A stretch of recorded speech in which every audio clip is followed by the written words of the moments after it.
Hello and welcome to FoFCast, Fellowship of Fandoms Podcast, your new favorite second screen podcast. We are back discussing House of the Dragon. It is middle of season 3. Plots are plotting, characters are character arcing, and rats are all over the place. It was a solid episode. I mean, I'm already feeling like I want to go on a tangent about the general reception of this show, but maybe we can keep that for the rest of the episode at some point. I think maybe we can just go to the start of the episode, which is titled Tumbleton. But before that, I'm just going to say that here with me, as usual, I have my good old buddy Shiv. And I don't know, we already did a couple of shows like this on Fellowship of Fandoms channel. It's been a while, and we keep going at it. So, hi. Hello. Happy to be here. Happy to talk about dragons and burning a bunch of sheep. And what else happened this episode? Rats everywhere. Looking at, father's toy train set, if you will. Equivalent to that, but with a city.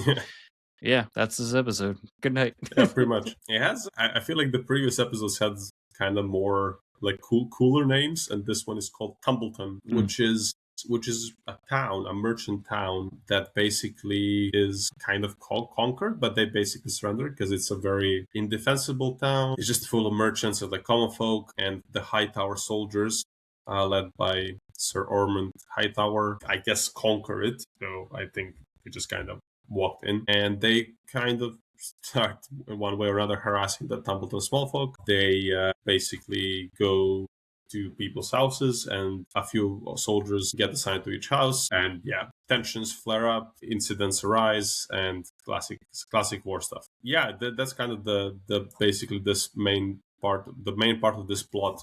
Eventually we come to a point where a soldier assaults Cat, who, if you missed this, because I gotta admit I did, a soldier attacks Cat, who is Hugh Hammer's wife.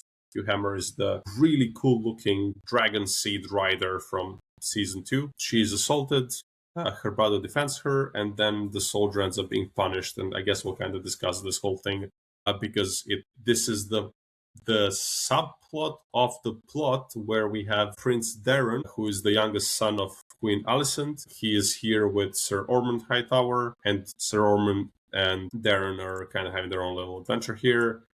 Sir Ormond is coaching Daeron to become the next king, as we learn, and it's just a whole little thing going on here, and it all kind of what's the word, ties together. So we have basically this direct like a line from the common folk through soldiers to the highborn people, right?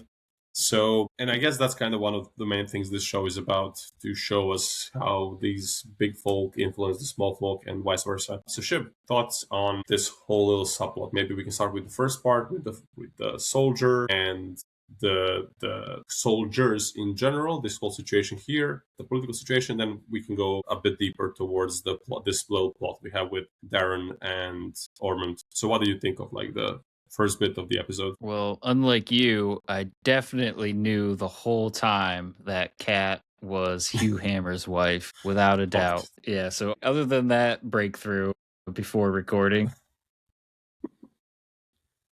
giving that information, that scene would have hit a little bit more for me, because I'm like, oh, this random person's getting assaulted by a soldier. It's terrible, but it's classic stuff. Like, because soldier's bad, war is terrible, and it's all terrible. But now it's like, oh, I have actually context why this will maybe matter even more later on. Exactly. So I wish there was a way. I don't know if there was any dialogue to hint towards it, but I guess the showrunners are expecting we're smart and catch these things, but clearly we didn't. Alas. If only they said like, oh, I'm waiting for Hugh Hammer or something to come by. Yeah. But given that, I think the scene's much stronger with that information. But like you said, just classic Game of Thrones stuff at this point. And before we get into like later on in the episode, if we're just discussing kind of those first scenes, you kind of get to see the quote unquote good side of Ormond, because he kind of made a just call in, I guess, the realm of medieval legalities, I guess you could say, by an eye for an eye, basically, which, maybe not in modern times is fair, but back then, that's certainly fair. That's a tried and true legal cure since like 3,000 years ago. So, or 5,000, 4,000 years ago. I don't know. It's been a while. That's like from Mesopotamia. I think that's from like the oldest law we have on Earth, Hammurabi's Code or something. So, if it's that old, like, it must work. Eye for an eye, arm for an arm. It just fits. Yep. So, this is kind of a photo from that scene. And it's like, oh, maybe he's a little rational. But nope, this is Game of Thrones we're dealing with. And later in the episode, we get to see the other side of his personality. And one thing I'll say now before I forget is I watched the behind the scenes, and the showrunners, they kind of hit home during the interview saying like how you get to see kind of the both sides in his relationship with, is it Daeron, and kind of the abusiveness, because you see him giving him good life lessons, and then, a couple moments later doing something horrible. So, and it seems when we get to it too, he has some anger issues. So might not be the most stable mentor to have, but maybe he'll take the good lessons and run with those, and hopefully he doesn't become too tainted in the future. But hey, maybe the people in the comments can spoil the future for us if it says in the books what happens to Daeron. But yeah, that's kind of where I landed with it. Yeah, I'm sure whatever happens to Daeron is going to be absolutely terrific. The best thing ever, for sure. Happy ending, Definitely. Roses, other flowers, fireworks. It's all going to be so good, especially with a mentor like this. Yeah, I do wonder where this is going, because, again, both of us, or neither one of us, have read the book Fire and Blood, so it's all kind of new for us, and it's going to be interesting to see where this goes. I was really curious about Sir Ormond's character, and it was interesting to see more of him, to learn that he has this whole thing with unpleasant smells, and that he's kind of obsessed with cleanliness. I don't know what's the proper pronunciation in English. Yeah, and also that he sometimes can lose it a bit, as people who are watching this on YouTube can see on the video. But yeah, I don't know. I think they're setting up some interesting things. I did not expect this subplot of him having kind of his own angle on who he wants to see on the throne. And basically, this kid has been raised as a high tower, so he wants a high tower on the throne, not one of the other, not other brothers of Daeron, so like the same parents, the same everything, but their last name is Targaryen. He wants a high tower on the throne. And I think that's an interesting complication for the Greens, that they might actually have like a division within their own ranks, which is certainly an interesting plot line to explore in the future. Yeah, but totally agree. Yeah, and now the kind of the final bit of this plot that's, well, at least part of the episode that's related to it, is that Rhaenyra sends Sir Hugh and Sir Ulf to observe Tumbleton. Ulf had his own little adventures before that, but yeah, so the two of them will be sent to kind of like observe Tumbleton, and it's especially interesting because, as we learned, Hugh's wife has been assaulted, and then at some point, I guess that will come to a head as well.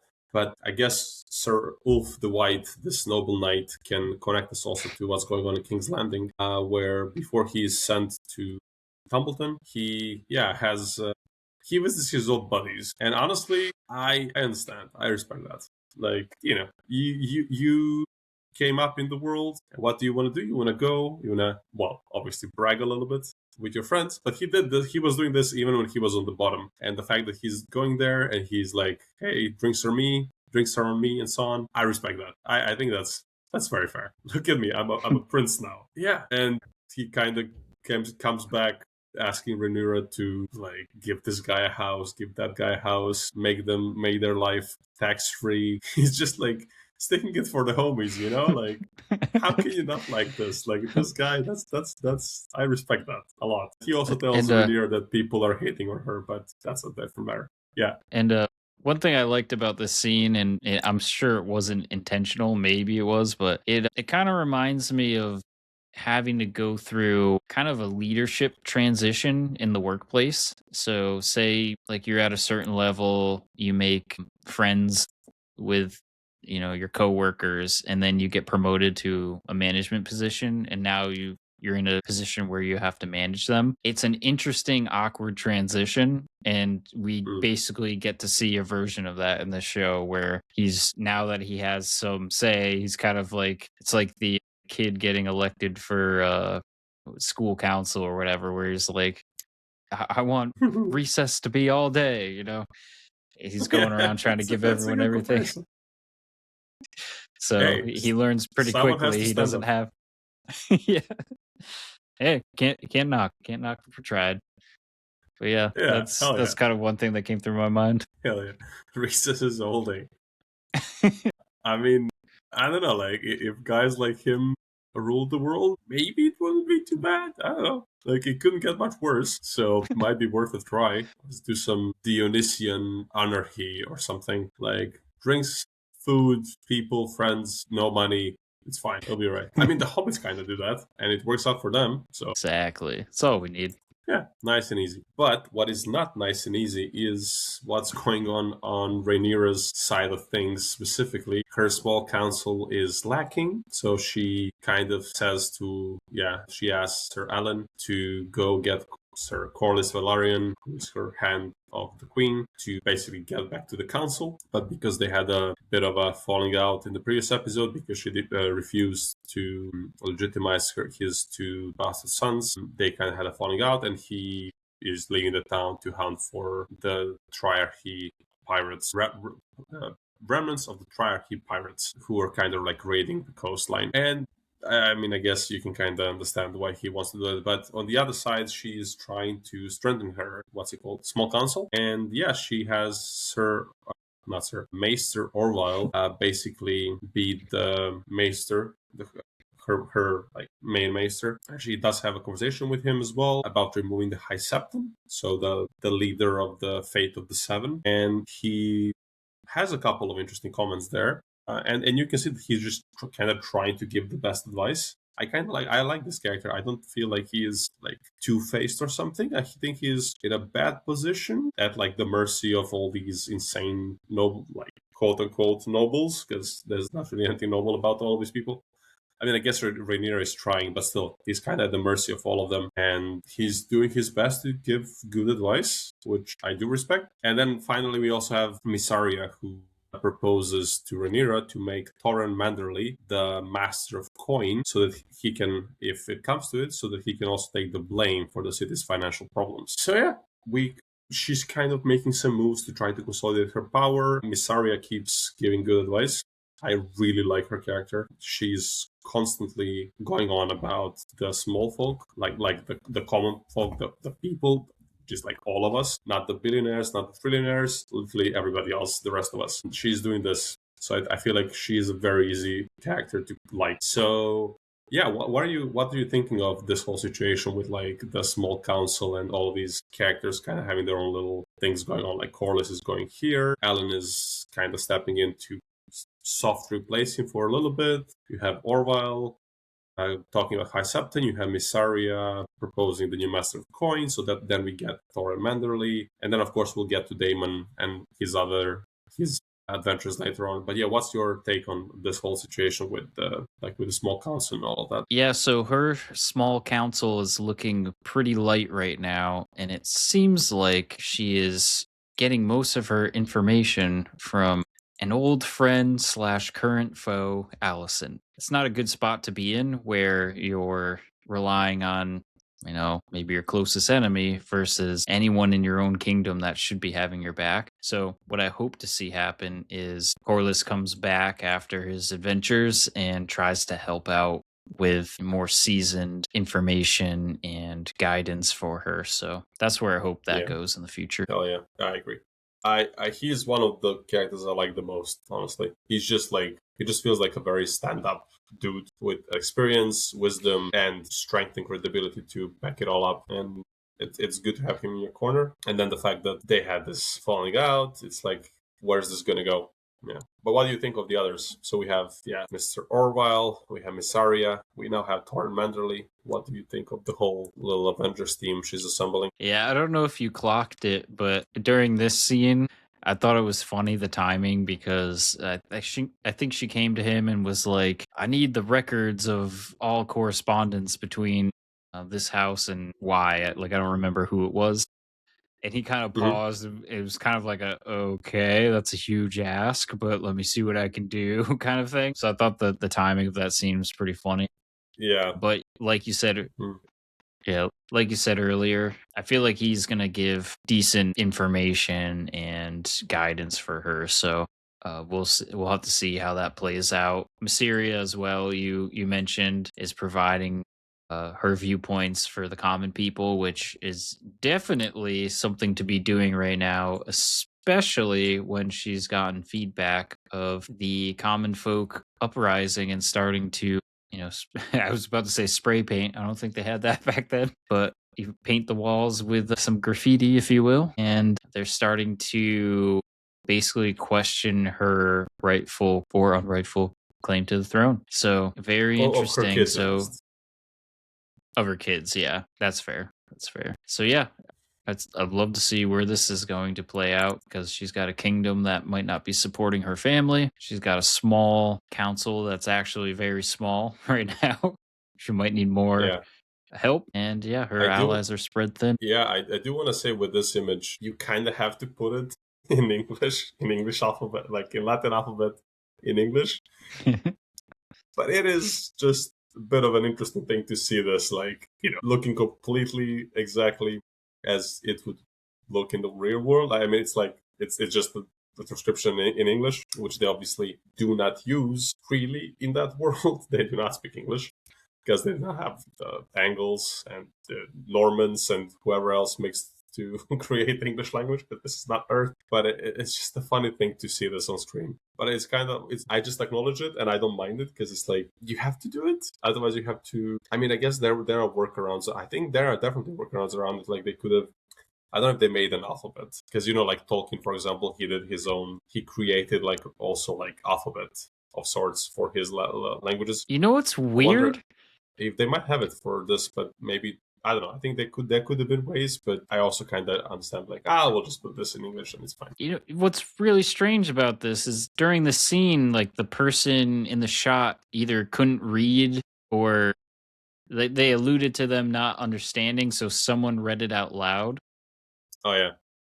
So that would have been the perfect time to just have like runes or whatever language on the wall.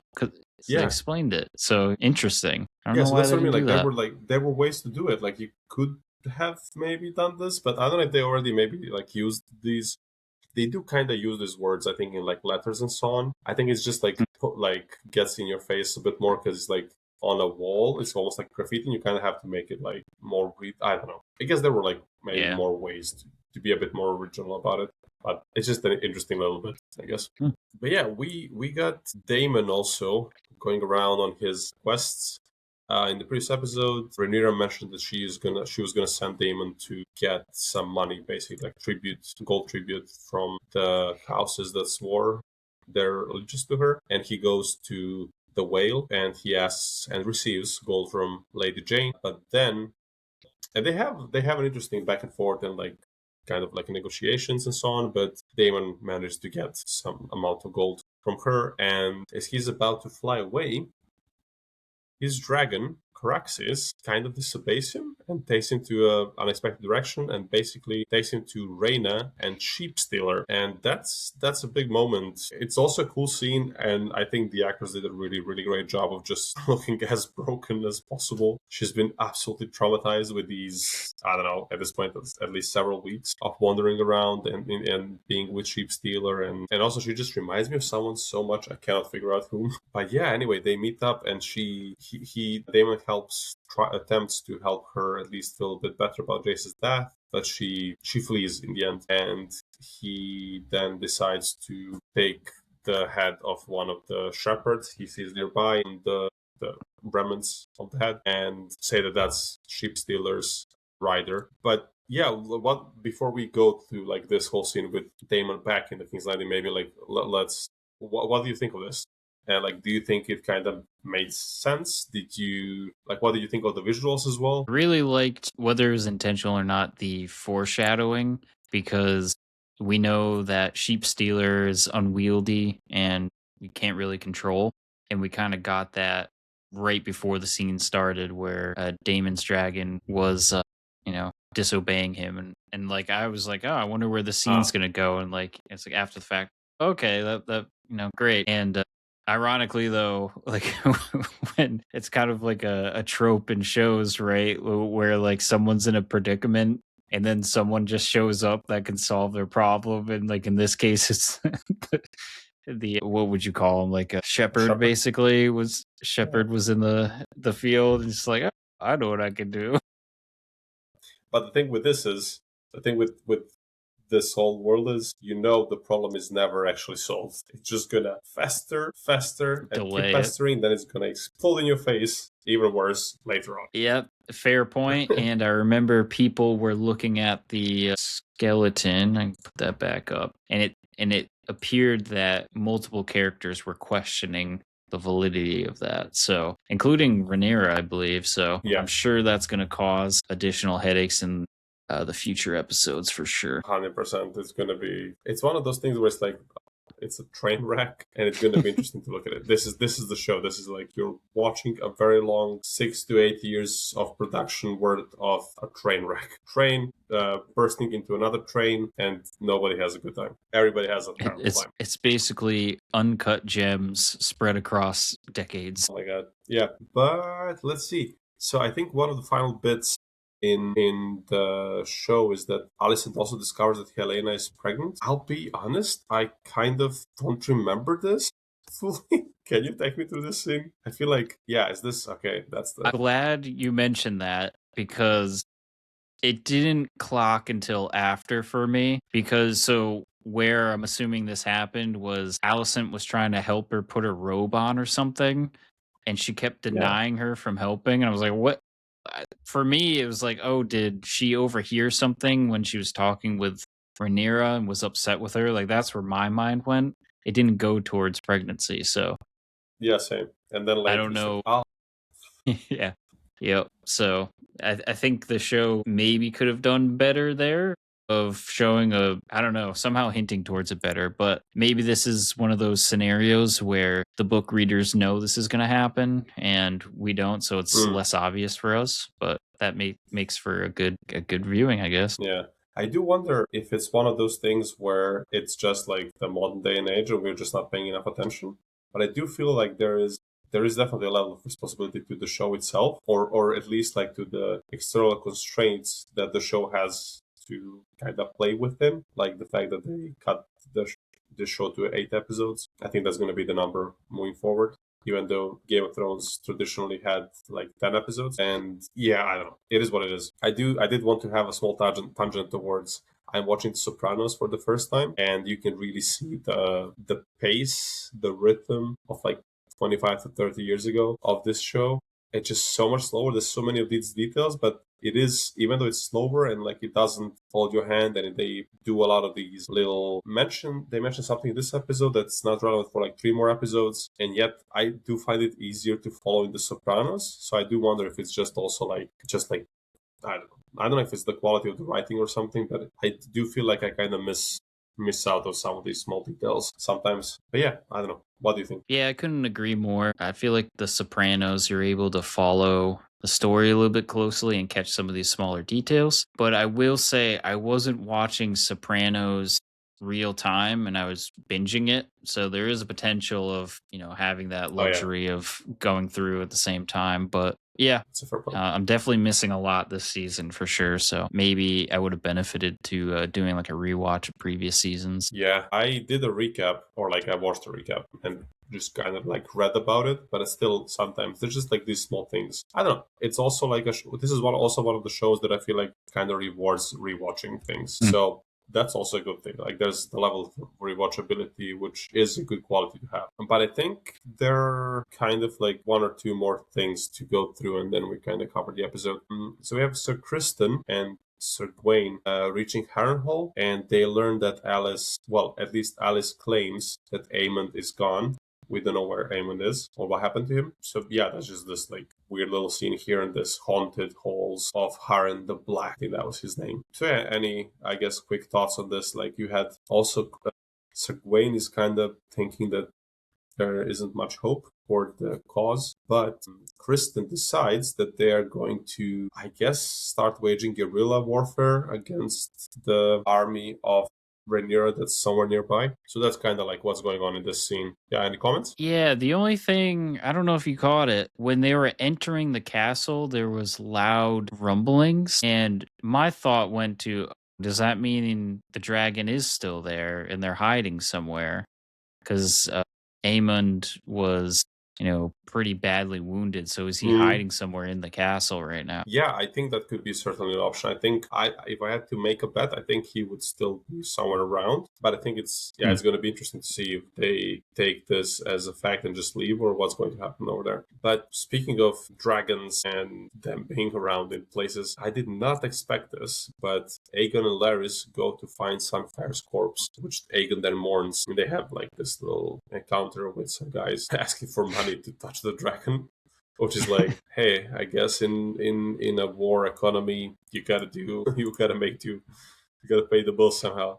And then later on, they reach Rook's Rest, which is now overrun with refugees, and they are barely able to get themselves the latrine duty. Aegon ends up protesting this.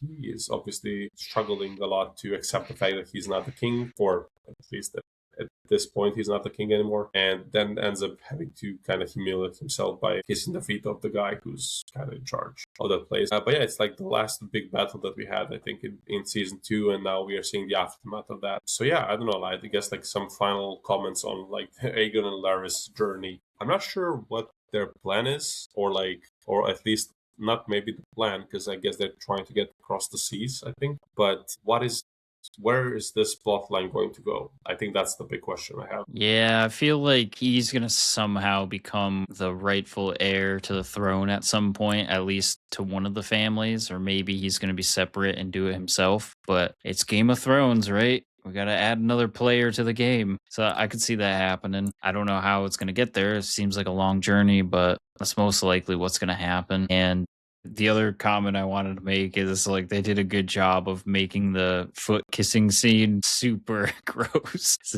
His like boots were disgusting. Oh my God, classic stuff. Like they were never afraid to get their hands, or I guess their feet dirty. So haha, but it's probably worth mentioning that this scene was pretty touching for his character. Like, we don't normally see that with him, and he seemed genuinely upset. And a part of me believed, like, because it's magic, right? We're in a magical. I was like, oh, maybe there is a way that the dragon's still alive and some kind of hibernation. Yeah, but yeah. Also, I do have to say before I forget, you should add cricket noises if you can to my joke like a minute ago. Because I think it did register with you, or you just didn't deem it worked enough, which I respect either way. So just make sure if you can drop like cricket noises and like zoom in on my face. I think it's just a good little moment. What was the joke? Oh my God, I missed it. I said they.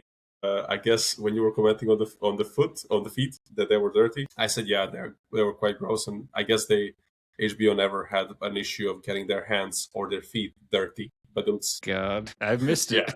It's even worse when you say it for the second time. So just keep all of this cringe in. It's great. I love it. Anyway, they really did make me think that this could be that the dragon could somehow be alive. Like for a second, I was like, maybe. But anyway, yeah, that's kind of it. Solid episode. Good middle point. I think the pace isn't too bad. Like I don't think like the whole thing ground to a halt or something. I feel like things are kind of going forward. The momentum is still there. I feel like things are developing, and they keep developing. So I think I'm so far so good. I think. What are your kind of comments on the situation? Yeah, where I'm a little nervous. I don't know if you noticed, but the trailer at the end of this episode said in the Oh, you didn't watch it? Non-spoiler to what was in it, but it said in the title of it, in the coming weeks, and then showed a bunch of stuff. I feel like normally it says like on the next episode from what I remember. So that gave me a bit of concern because there was some action sequences in it. And I'm wondering if they chop those in to make the next episode look interesting. And it's going to be another, world building episode with less action. So that's my prediction. It might be a slower episode. I think it's a solid prediction because usually the second to last episode of the season is some big deal happens. So I think it makes sense because this was episode 4. We need episode 5 and 6. So to kind of set up whatever happens in the penultimate episode. So I think that's probably a good call. I just think if they can keep even this level of pace and like momentum going forward in these next 1 or 2 episodes, I think it's still fine. I wouldn't mind that. That's fair. All right, then I think we kind of went through the whole episode fair and square. Yeah, so far so good. So we'll be tuning in next week as well. We'll keep doing this until the end of the season. Then after that is going to be, I guess, the Green Lanterns TV show. And then there's going to be Rings of Power, which we'll be doing, I guess, mostly on we could probably do an episode on the FoFCast as well, just like some overall comments or something. But we'll be covering that on Fellowship of Fans channel. And yeah, so far so good. Cannot complain too much. If you are interested in talking about House of the Dragon and the Song of Ice and Fire, the Lord of the Rings, Marvel, DC, Dune, Odyssey premieres next week. We'll be doing a video on that. There's just going to be a lot of cool stuff going on. We soon have our premiere episode of Film Club. Do you want to tell us about that? I appreciate you mentioning it. We did our first filming of it over the weekend, and the first movies we're covering will be the movie Her from 2013, directed by Spike Jonze, and The Royal Tenenbaums from 2001, directed by Wes Anderson. So if that's your cup of tea, if you want to kind of broaden your horizons, if those are movies you haven't heard of, feel free to join our monthly movie club. We'll discuss 2 movies in 1 episode monthly. So it's going to be a lot of fun. We're doing a lot of deep diving there. And the goal is to have a club. Like we want participation, community input. So if you have any discussion questions you would like to ask regarding those 2 movies, feel free to leave them in the comments and we'll definitely be checking those. And yeah, it's going to be a lot of fun.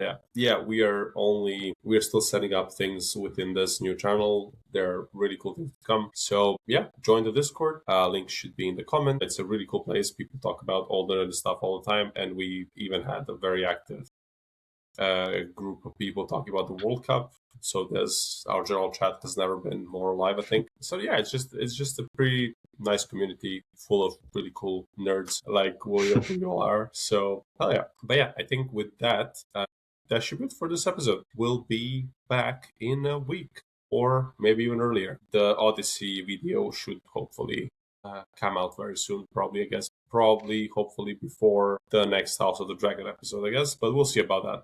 Anyway, cool stuff coming, so tune in, and whatever lore mistakes we made or mispronunciations we made, please correct us in the comments. Cheers, goodbye, and see you on the next one.